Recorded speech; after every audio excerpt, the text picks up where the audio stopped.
जय श्री हरि। ओम नमो भगवते वासुदेवाय। आप सभी भक्तों पर विष्णु भगवान की कृपा सदा सर्वदा बनी रहे। सनातन धर्म में एकादशी के व्रत को सबसे उत्तम व्रतों में से एक माना जाता है। हर महीने में 2 एकादशी का व्रत रखा जाता है। एक एकादशी शुक्ल पक्ष में और दूसरी कृष्ण पक्ष में की जाती है। हर एकादशी के व्रत की अपनी अलग अलग महिमा है। एकादशी व्रत के दिन व्रती द्वारा व्रत रखा जाता है और भगवान विष्णु की विधि पूर्वक पूजा की जाती है। अजा एकादशी का व्रत भादवे महीने में किया जाता है। इस एकादशी का व्रत करने से साधक को पुण्य फल की प्राप्ति होती है और इसके साथ ही उसके सारे पापों से छुटकारा मिल जाता है। इस साल अजा एकादशी का व्रत 29 अगस्त 2024 को गुरुवार के दिन रखा जाएगा। इस दिन एकादशी तिथि का आरंभ देर रात 1:19 पर होगी। वहीं इस तिथि का समापन 30 अगस्त को देर रात 1:37 पर होगा। ऐसे में उदया तिथि के अनुसार अजा एकादशी का व्रत 29 अगस्त को किया जाएगा। अब आइए हम श्रवण करते हैं अजा एकादशी व्रत में सुनी जाने वाली 5 महापुण्य फल देने वाली कथा को बड़े ही श्रद्धा प्रसन्नचित मन से पूरा अवश्य सुनेगा। प्रेम से बोलिए जय श्री हरि। एकादशी समस्त पापों और कष्टों को नष्ट करके हर प्रकार की सुख समृद्धि प्रदान करता है। भाद्रपद मास के कृष्ण पक्ष की इस अजा एकादशी का व्रत आज भगवान विष्णु के उपेंद्र स्वरूप की पूजा आराधना की जाती है। व्रत और पूजा का विधान तो सभी एकादशियों का एक ही है और यह एकादशी भी इसका अपवाद नहीं। कुंती पुत्र युधिष्ठिर बोले कि हे जनार्दन, अब आप मुझे भाद्रपद मास की कृष्ण पक्ष की एकादशी के बारे में बतलाए। उस एकादशी का क्या नाम है तथा इसकी क्या विधि है, सो सब विस्तार पूर्वक कहिए। श्री कृष्ण बोले कि हे राजन, भादो की कृष्ण पक्ष की एकादशी को आजा कहते हैं। इसके व्रत से समस्त पाप नष्ट हो जाते हैं। वो मनुष्य इस दिन भगवान की भक्ति पूर्वक पूजा करते हैं तथा व्रत करते हैं, उनके समस्त पाप नष्ट हो जाते हैं। इस लोक और परलोक में सहायता करने वाली इस एकादशी व्रत के समान विश्व में दूसरी एकादशी नहीं है। इस एकादशी की कथा इस प्रकार है। प्राचीन काल में एक चक्रवर्ती राजा राज्य करता था। उसका नाम हरिश्चंद्र था। वह अत्यंत वीर, प्रतापी तथा सत्यवादी था। उसने अपने स्त्री तथा पुत्र को बेच डाला।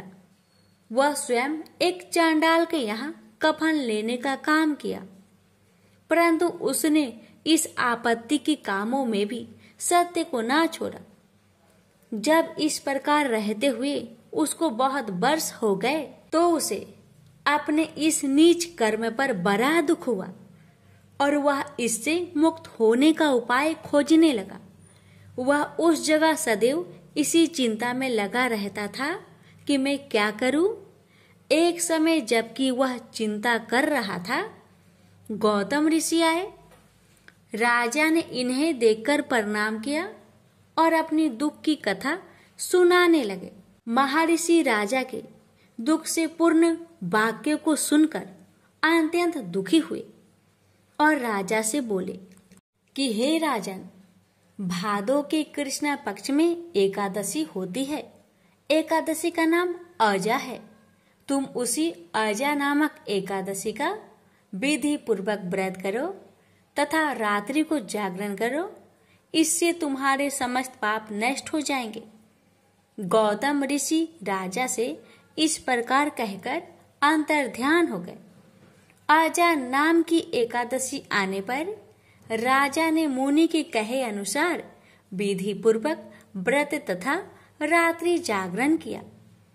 उसी व्रत के प्रभाव से राजा के समस्त पाप नष्ट हो गए। उस समय स्वर्ग में नगारे बजने लगे तथा पुष्पों की वर्षा होने लगी। उसने अपने सामने ब्रह्मा, विष्णु, इंद्र, महादेव जी आदि देवताओं को खड़ा पाया। उसने अपने मृतक पुत्र को जीवित तथा स्त्री को वस्त्र तथा आभूषणों से युक्त देखा। व्रत के प्रभाव से उसको पुनः राज्य मिला। अंत समय अपने परिवार सहित स्वर्ग लोक को गया। हे राजन, यह सब आजा एकादशी के व्रत का प्रभाव था। जो मनुष्य इस व्रत को विधि विधान पूर्वक करते हैं तथा रात्रि जागरण करते हैं, उनके समस्त पाप नष्ट हो जाते हैं, अंत समय में स्वर्ग को जाते हैं। इस एकादशी की कथा के श्रवण मात्र से ही अश्वमेघ यज्ञ का फल मिलता है। प्रेम से बोलिए विष्णु भगवान की जय। तुलसी माता की कथा। एक बार देवराज इंद्र देवगुरु बृहस्पति के साथ भगवान शिव का दर्शन करने कैलाश गए। महादेव ने दोनों की परीक्षा लेनी चाहिए, इसलिए रूप बदलकर अवधूत बन गए। उनके शरीर पर कोई वस्त्र न था। उनका शरीर जलती हुई अग्नि के समान धधक रहा था और अत्यंत भयंकर नजर आते थे। अवधूत दोनों के रास्ते में खड़े हो गए। इंद्र ने एक विचित्र पुरुष को रास्ते में खड़े देखा तो चौंके। इंद्र को देवराज होने पर गर्व घेरने लगा। उन्होंने उस भयंकर पुरुष से पूछा, तुम कौन हो? भगवान शिव अभी कैलाश पर विराज रहे हैं या कहीं भ्रमण पर है? मैं उनके दर्शन के लिए आया हूँ।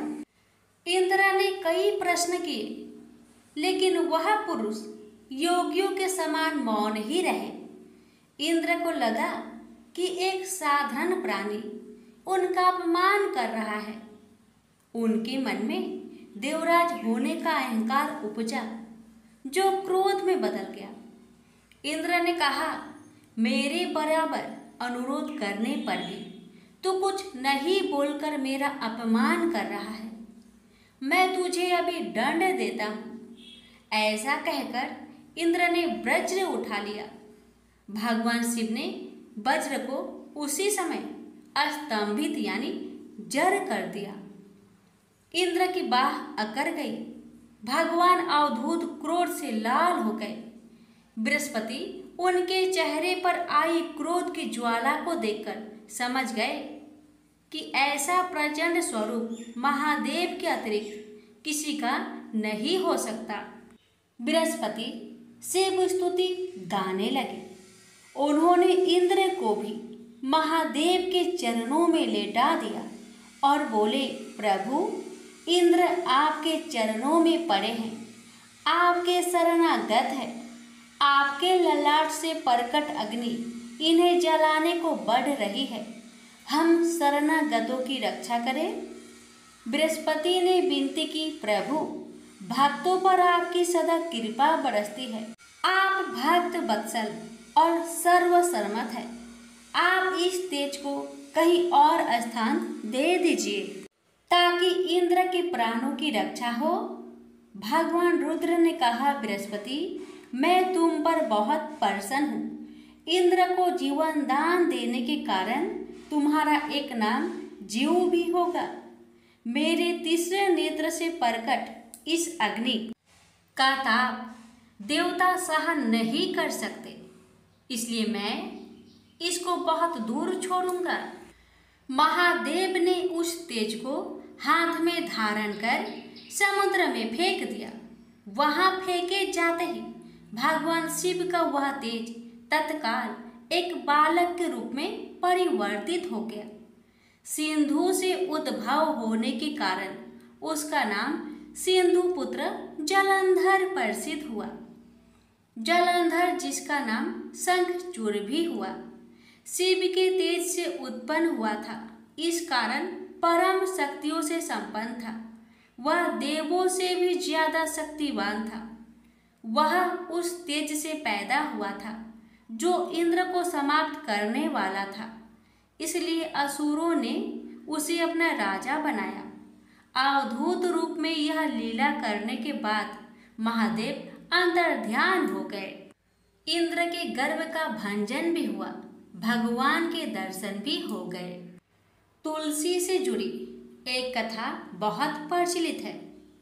श्रीमद् देवी भागवत पुराण में इनके अवतरण की दिव्य लीला कथा भी बनाई गई है।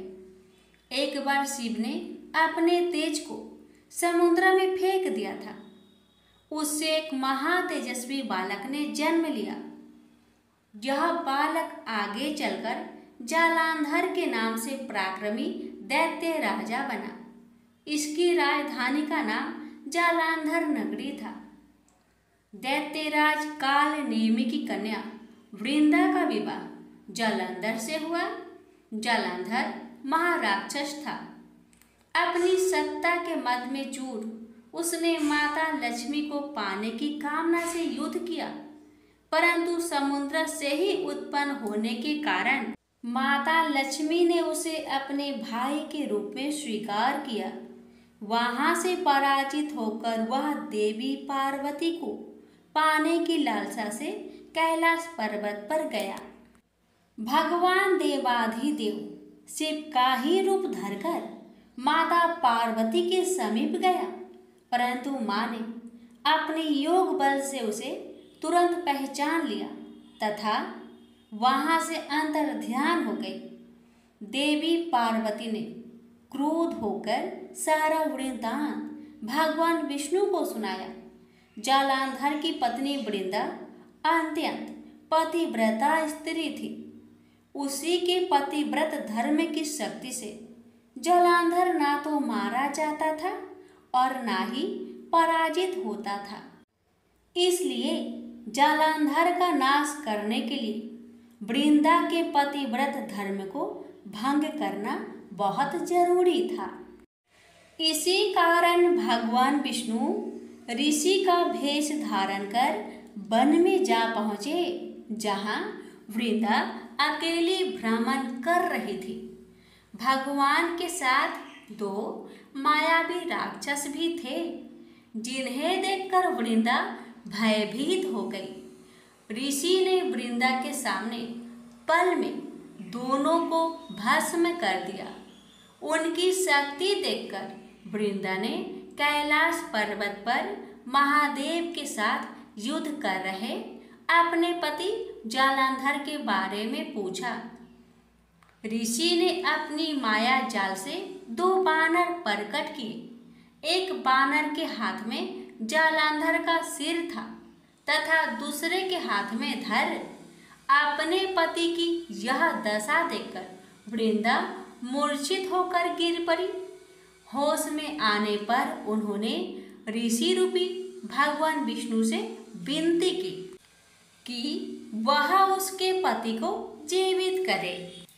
भगवान ने अपनी माया से पुनः जालंधर का सिर धड़ से जोड़ दिया, परंतु स्वयं भी वह उसी शरीर में प्रवेश कर गए। वृंदा को इस छल का जरा आभास न हुआ। जालंधर बने भगवान के साथ वृंदा पतिव्रता का व्यवहार करने लगी, जिससे उसका अस्तित्व भंग हो गया। ऐसे होते ही वृंदा का पति जालंधर युद्ध में हार गया। इस सारी लीला का जब वृंदा को पता चला तो उसने क्रोध होकर भगवान विष्णु को शीला होने का श्राप दे दिया तथा स्वयं सती हो गई। जहाँ वृंदा भस्म हुई वहाँ तुलसी का पौधा उगा। भगवान विष्णु ने वृंदा से कहा, हे वृंदा, तुम अपने अस्तित्व के कारण मुझे लक्ष्मी से भी अधिक प्रिय हो गई हो। अब तुम तुलसी के रूप में सदा मेरे साथ रहोगी। जो मनुष्य भी मेरे शालिग्राम रूप के साथ तुलसी का विवाह करेगा, उसे इस लोक और परलोक में विपुल यश प्राप्त होगा। जिस घर में तुलसी होती है वहाँ यम के दूत भी असमय नहीं जा सकते। गंगा व नर्मदा के जल में स्नान तथा तुलसी का पूजन बराबर माना जाता है। चाहे मनुष्य कितना भी पापी क्यों न हो, मृत्यु के समय जिसके प्राण मंजरी रहित तुलसी और गंगा जल मुख में रखकर निकल जाते हैं, वह पापों से मुक्त होकर बैकुंठ धाम को प्राप्त होता है। जो मनुष्य तुलसी व आंवले की छाया में अपने पितरों का श्राद्ध करता है, उसके पितर मोक्ष को प्राप्त हो जाते हैं। उसी दैत्य जालंधर की यह भूमि जालंधर नाम से विख्यात है। सती वृंदा का मंदिर मोहल्ला कोट किशनचंद में स्थित है। कहते हैं इस स्थान पर एक प्राचीन गुफा थी जो सीधी हरिद्वार तक जाती थी। प्रेम से बोलिए जय श्री हरि। तुलसी मैया की जय, लक्ष्मी नारायण की जय। भोला भक्त की एकादशी व्रत कथा। बहुत साल पहले की बात है। भोला भाला युवक था, आनंद। दिन भर कोई काम नहीं करता, बस खाता ही रहता और सोए रहता। घर वालों ने कहा चलो जाओ निकलो घर से, कोई काम धाम करते नहीं हो, बस पड़े रहते हो। वह घर से निकलकर यूं ही भटकते हुए एक आश्रम पहुंचा। वहां उसने देखा कि एक गुरुजी हैं। उनके शिष्य कोई काम नहीं करते, बस मंदिर की पूजा करते हैं। उसने मन में सोचा यह बढ़िया है, कोई काम धाम नहीं, बस पूजा ही तो करना है। गुरुजी के पास जाकर पूछा क्या मैं यहाँ रह सकता हूँ? गुरुजी बोले हाँ हाँ, क्यों नहीं, लेकिन मैं कोई काम नहीं कर सकता हूँ। गुरुजी बोले कोई काम नहीं करना है, बस पूजा करना होगा। आनंद बोला ठीक है, वह तो मैं कर लूँगा। अब आनंद महाराज आश्रम में रहने लगे। ना कोई काम ना कोई धाम, बस सारा दिन खाते रहो और प्रभु भक्ति में भजन गाते रहो। महीना भर हो गया। फिर एक दिन आई एकादशी। उसने रसोई में जाकर देखा खाने की कोई तैयारी नहीं। उसने गुरुजी से पूछा आज खाना नहीं बनेगा क्या? गुरुजी ने कहा नहीं, आज तो एकादशी है, तुम्हारा भी उपवास है। उसने कहा नहीं, अगर हमने उपवास कर लिया तो कल का दिन हम नहीं देख पाएंगे। हम नहीं कर सकते उपवास, हमें तो भूख लगती है। आपने पहले क्यों नहीं बताया? गुरुजी ने कहा ठीक है, तुम ना करो उपवास, पर खाना भी तुम्हारे लिए कोई और नहीं बनाएगा, तुम खुद बना लो। बेचारा मरता क्या ना करता। गया रसोई में। गुरुजी फिर आए। देखो अगर तुम खाना बना लो तो राम जी को भोग जरूर लगा लेना और नदी के उस पार जाकर बना लो रसोई। ठीक है। लकड़ी, आटा, तेल, घी, सब्जी लेकर आनंद महाराज चले गए। जैसा तैसा खाना भी बनाया। खाने लगा तो याद आया गुरुजी ने कहा था कि राम जी को भोग लगाना है। लगा भजन गाने, आओ मेरे राम जी भोग लगाओ जी, प्रभु राम आइए, श्री राम आइए, मेरे भोजन का भोग लगाइए। कोई ना आया तो बेचैन हो गया कि यहाँ तो भूख लग रही है और राम जी आ ही नहीं रहे। भोला मानस जानता नहीं था कि प्रभु साक्षात तो आएंगे नहीं, पर गुरुजी की बात मानना जरूरी है। फिर उसने कहा देखो प्रभु राम जी, मैं समझ गया कि आप क्यों नहीं आ रहे हैं। मैंने रूखा सूखा बनाया है और आपको तरमाल खाने की आदत है, इसलिए नहीं आ रहे हैं।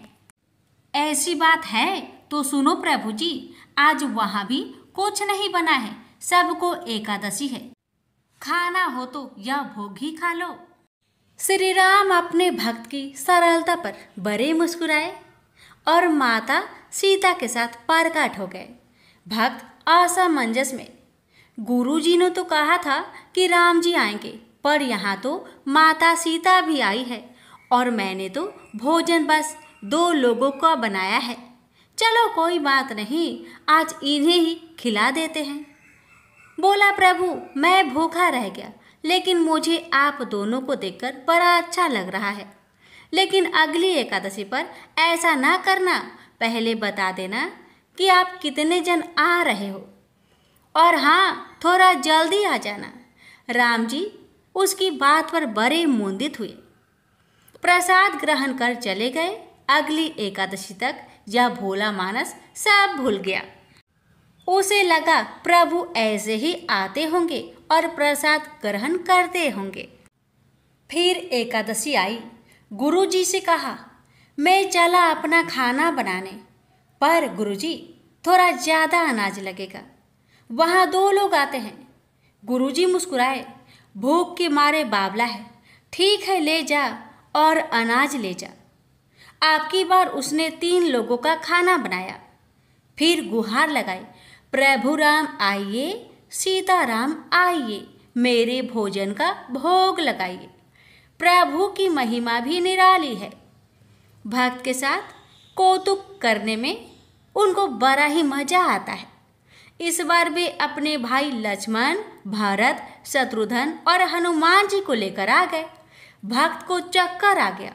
यह क्या हुआ? 1 का भोजन बनाया तो 2 आए। आज 2 का खाना ज्यादा बनाया तो पूरा खानदान आ गया। लगता है आज भी भूखा ही रहना पड़ेगा। सबका भोजन लगाया और बैठे बैठे देखता रहा। अनजाने ही उसकी भी एकादशी हो गई। फिर अगली एकादशी आने से पहले गुरुजी से कहा, गुरुजी ये आपके प्रभु राम जी अकेले क्यों नहीं आते? हर बार कितने सारे लोग ले आते हैं। इस बार अनाज ज़्यादा देना। गुरुजी को लगा कहीं यह अनाज बेचता तो नहीं, देखना पड़ेगा जाकर। भंडार में कहा, इसे जितना अनाज चाहिए दे दो और छुपकर उसे देखने चल पड़े।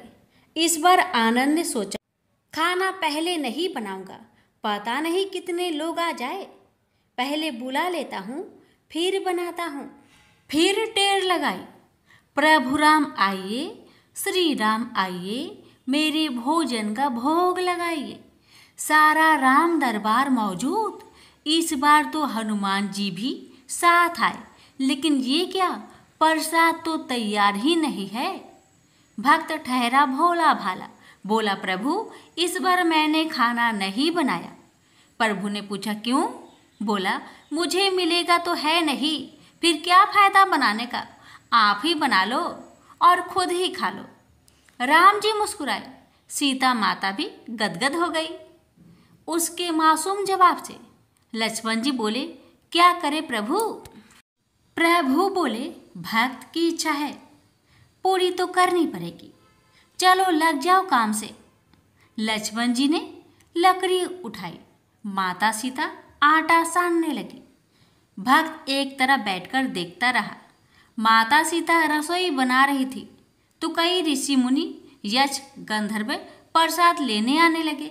इधर गुरुजी ने देखा खाना तो बना नहीं, भक्त एक कोने में बैठा है। पूछा, बेटा क्या बात है, खाना क्यों नहीं बनाया? बोला, अच्छा किया गुरुजी आप आ गए, देखिए कितने लोग आते हैं प्रभु के साथ। गुरुजी बोले, मुझे तो कुछ नहीं दिख रहा तुम्हारे और अनाज के सिवा। भक्त ने माथा पकड़ लिया। एक तो इतनी मेहनत करवाते हैं प्रभु, भूखा भी रखते हैं और ऊपर से गुरुजी को दिख भी नहीं रहे, यह और बड़ी मुसीबत है।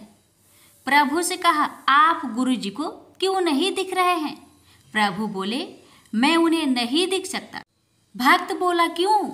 वो तो बड़े पंडित है, ज्ञानी है, विद्वान है, उन्हें तो बहुत कुछ आता है, उनको क्यों नहीं दिखते आप?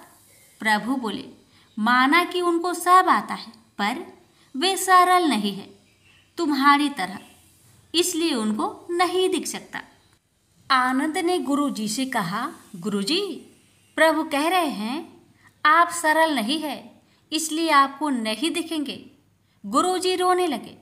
वाकई मैंने सब कुछ पाया, पर सरलता नहीं पा सका तुम्हारी तरह। और प्रभु तो मन की सरलता से ही मिलते हैं। प्रभु प्रकट हो गए और गुरुजी को भी दर्शन दिए। इस तरह एक भक्त के कहने पर प्रभु ने रसोई भी बनाई।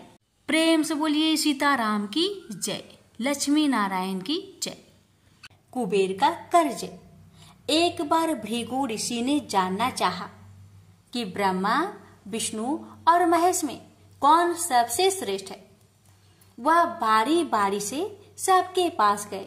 ब्रह्मा और महेश ने भृगु को पहचाना तक नहीं, न ही आदर दिया। इसके बाद भृगु विष्णु के यहाँ गए। विष्णु उस समय विश्राम कर रहे थे। लक्ष्मी उनके पैर दबा रही थी।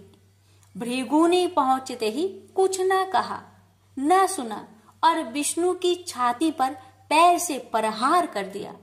लक्ष्मी यह देखकर भौंकचक्की रह गई, किंतु विष्णु ने भृगु का पैर पकड़कर विनीत भाव से कहा, मुनिवर, आपके कोमल पैर में चोट लगी होगी, इसके लिए क्षमा करें। लक्ष्मी को विष्णु की इस नम्रता पर बड़ा क्रोध आया।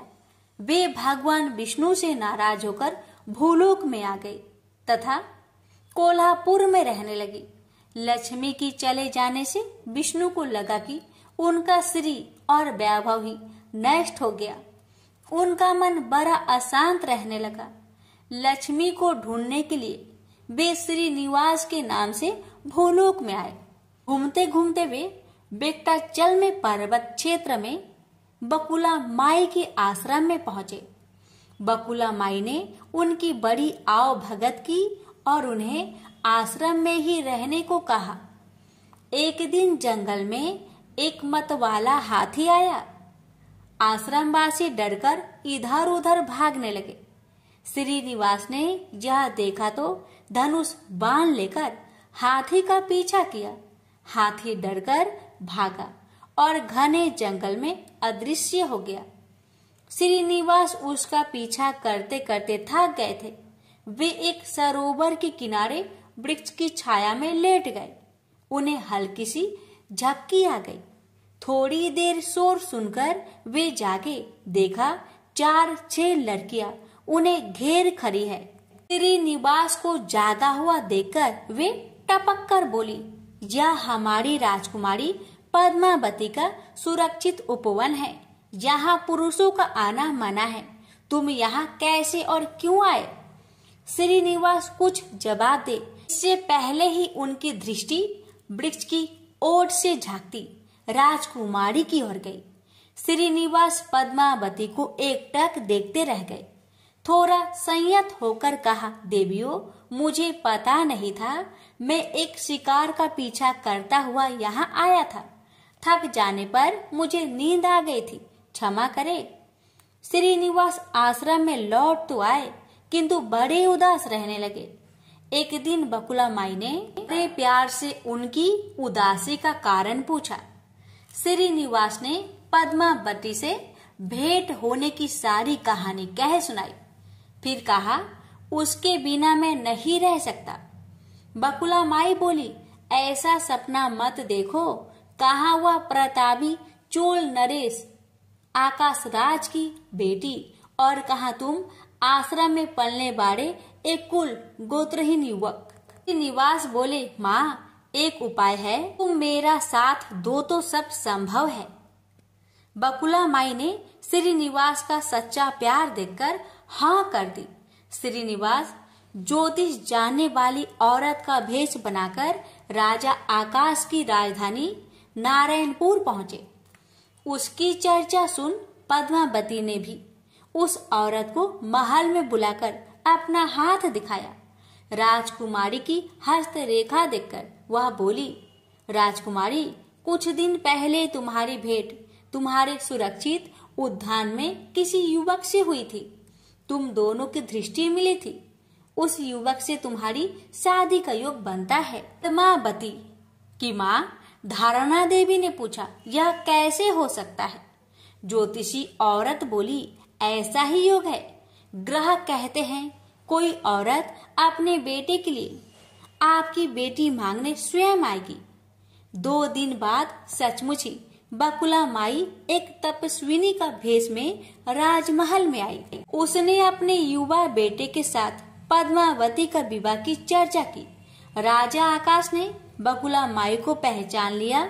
उन्होंने पूछा, वह युवक कौन है? बकुला माई बोली, उसका नाम श्रीनिवास है। वह चंद्र वंश में पैदा हुआ है। मेरे आश्रम में रह रहा है। मुझे माँ की तरह मानता है? राजा आकाश ने कुछ सोचकर उत्तर देने के लिए कहा। बकुला माई के चले जाने पर आकाश ने राज पुरोहित को बुलाकर सारी बात बताई। राज पुरोहित ने गणना की, फिर अपनी सहमति देते हुए कहा, महाराज, श्रीनिवास में विष्णु जैसा देवगुण है। लक्ष्मी जैसी आपकी बेटी के लिए यह बड़ा सुयोग है। राजा आकाश ने तुरंत बकुला माई के यहाँ अपनी स्वीकृति के साथ विवाह की लग्न पत्रिका भेज दी। बकुला माई अब चिंतित हो उठी। वह श्रीनिवास से बोली, बेटा, अब तक तो विवाह की ही चिंता थी, अब पैसे न होने की चिंता है। मैं वाराह स्वामी के पास जाती हूँ, उनसे पूछती हूँ कि क्या किया जाए।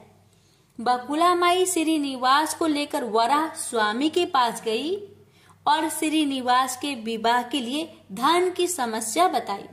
तो वराह स्वामी ने 8 दिक्पालों इंद्र, कुबेर, ब्रह्मा, शंकर आदि देवताओं को अपने आश्रम में बुलवाया। फिर श्रीनिवास को बुलवाकर कहा, तुम स्वयं इन्हें अपनी समस्या बताओ। श्रीनिवास ने देवताओं से कहा, मैं चोल नरेश राजा आकाश की बेटी पद्मावती से विवाह करना चाहता हूँ। मेरी हैसियत राजा के अनुरूप नहीं है, मेरे पास धन नहीं है, मैं क्या करूँ। इंद्र ने देवताओं के कोषाध्यक्ष कुबेर से कहा, कुबेर, इस काम के लिए तुम श्रीनिवास को ऋण दो। कुबेर ने कहा, ऋण तो मैं दे दूंगा, पर उसे यह वापस कब और कैसे करेंगे, इसका निर्णय होना चाहिए। श्रीनिवास बोले, इसकी चिंता मत कीजिए, कलयुग के अंत में मैं सब ऋण चुका दूंगा। कुबेर ने स्वीकार कर लिया। सब देवताओं की साक्षी में श्रीनिवास ने ऋण पत्र लिख दिया। उस धन से श्रीनिवास और पद्मावती का विवाह बड़ी धूमधाम से हुआ। तभी नारद ने कोल्हापुर जाकर लक्ष्मी को बताया, विष्णु ने श्रीनिवास के रूप में पद्मावती से विवाह कर लिया है। दोनों वेंकटाचलम पर्वत पर रह रहे हैं। यह सुनकर लक्ष्मी को बड़ा दुख हुआ। वह सीधे वेंकटाचलम पहुंची, विष्णु की सेवा में लगी, पद्मावती को भला बुरा कहने लगी। श्रीनिवास विष्णु रूप मेरे पति हैं, तुमने इनके साथ विवाह क्यों किया। दोनों में वाक युद्ध होने लगा तो श्रीनिवास को बड़ा दुख हुआ। वे पीछे हटे और पत्थर की मूर्ति के रूप में बदल गए। जब दोनों देवियों ने यह देखा तो उन्हें बड़ा दुख हुआ कि श्रीनिवास तो अब किसी के न रहे। इतने में शीला विग्रह से आवाज आई, देवियों, अब मैं इस पत्थर पर वेंकटेश्वर स्वामी के नाम से अपने भक्तों का अभिष्ट पूरा करता रहूंगा। उनसे प्राप्त चढ़ावे के धन द्वारा कुबेर के कर्ज का ब्याज चुकाता रहूंगा। इसलिए तुम दोनों मेरे लिए आपस में झगड़ा मत करो। शीला बिगा से यह बानी सुनते ही लक्ष्मी और पद्मावती दोनों ने सिर झुका लिया। लक्ष्मी कोल्हापुर आकर महालक्ष्मी के रूप में प्रतिष्ठित हो गई और पद्मावती तिरुनाचूर में शीला विग्रह के रूप में स्थित हो गई। आज भी तिरुपति क्षेत्र में तिरुमाला पहाड़ी पर भगवान वेंकटेश्वर स्वामी के दर्शन हेतु भक्त गणों से इसी भाव से शुल्क लिया जाता है। उनकी पूजा पुष्प मिष्ठान आदि से ना होकर धन द्रव्य से होती है। इसी धन से भगवान श्रीनिवास वेंकटेश्वर स्वामी कुबेर का कर्ज चुका रहे हैं। प्रेम से बोलिए जय श्री हरि। हे लक्ष्मी नारायण, आपकी कथा कहने वाले, सुनने वाले, हुक्कार भरने वाले सभी भक्तों पर आपने कृपा सदा सर्वदा बनाए रखेगा। तो प्रेम से बोलिए लक्ष्मी नारायण भगवान की जय। लापसी तपसी की कथा। एक लापसी था, एक तपसी था। तपसी हमेशा भगवान की तपस्या में लीन रहता था। लापसी रोजाना 1.25 सेर की लापसी बनाकर भगवान का भोग लगाकर जीम लेता था। एक दिन दोनों लड़ने लगे। लापसी बोला, मैं रोज भगवान की तपस्या करता हूँ, इसलिए मैं बड़ा हूँ। लापसी बोला कि मैं रोज भगवान को 1.25 सेर लापसी का भोग लगाता हूँ, इसलिए मैं बड़ा हूँ। नारद जी वहां से गुजर रहे थे। दोनों को लड़ता देखकर उनसे पूछा कि क्यों तुम लड़ रहे हो। लाप्सी ने खुद को बड़ा होने का कारण बताया और तपसी ने अपना कारण बताया। नारद जी बोले, तुम्हारा फैसला मैं कर दूंगा। दूसरे दिन लाप्सी और तपसी नहाकर अपनी रोज की भक्ति करने आए तो नारद जी ने छुपकर 1.25 करोड़ की एक एक अंगूठी उन दोनों के आगे रख दी। तपसी की नजर जब अंगूठी पर पड़ी तो उसने चुपचाप अंगूठी उठाकर अपने नीचे दबा ली। लाप्सी की नजर अंगूठी पर पड़ी लेकिन उसने ध्यान नहीं दिया। भगवान को भोग लगाकर लाप्सी खाने लगा। नारद जी सामने आए तो दोनों ने पूछा कि कौन बड़ा, तो नारद जी ने तपसी को खड़ा होने को कहा। वो खड़ा हुआ तो उसके नीचे दबी अंगूठी दिखाई पड़ी। नारद जी ने तपसी से कहा, तपस्या करने के बाद भी तुम्हारी चोरी करने की आदत नहीं गई, इसलिए लाप्सी बड़ा है और तुम्हें तुम्हारी तपस्या का कोई भी फल नहीं मिलेगा। तपसी शर्मिंदा होकर माफी मांगने लगा। उसने नारद जी से पूछा, मुझे मेरी तपस्या का फल कैसे मिलेगा? नारद जी ने कहा, यदि कोई गाय और कुत्ते की रोटी नहीं बनाएगा तो फल तुझे मिलेगा। यदि कोई ब्राह्मण को भोजन करवाकर दक्षिणा नहीं देगा तो फल तुझे मिलेगा। यदि कोई साड़ी के साथ ब्लाउज नहीं देगा तो फल तुझे मिलेगा।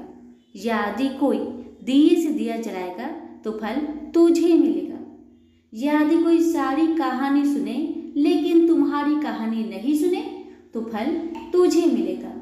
उसी दिन से हर व्रत कथा कहानी के साथ लाप्सी तपसी की कहानी भी सुनी और कही जाती है। प्रेम से बोलिए लक्ष्मी नारायण